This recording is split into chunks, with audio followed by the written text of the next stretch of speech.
Surprise. Umesikia message? Atola kwanza nione kwanza. Hii message anaziona kama nakatalia message.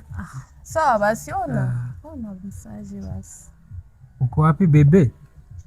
Nje anakuandikia hivi, mbona mimi si kuandikia de plus huko?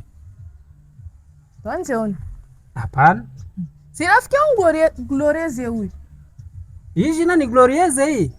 Susome mzuri hapana. Hii sasa uko naona kisi nimero ya mupi. Rafiki yangu huyu si njoo Glorieze nyoma. Mimi sipendake vya hivi sasa. Mimi sipendake vya hivi naweza kuzibulia hapa kwenu. Mimi sipendake vya hivi. Dogina jikaza nauza mabomba sasa nakuletea surprise kisho chiwerewere. Unajinsi chiko naona. Hizi bomba zangu zinakufa nini? Lakini si niziuza share. Share ni rafiki yangu. Mimi nilijikaza nikaiuza 2,500 francs. Juni kwa na yona niletea mtu mzima. Ni Glorieze rafiki yangu. Sasa wanaanza kutumia ma message za hivi.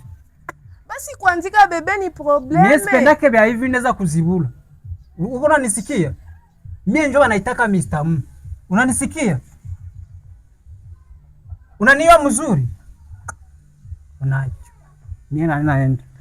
Pardon basi chérie. Pardon basi. Pardon vitu gani? Mimi naenda vraiment. Pardon chérie. Mimi sipendake vya hivi bwana. Mimi na yesichegariwe. Kama njoo mapenzi hizi na kuaga mimi siwezi vienda ndani.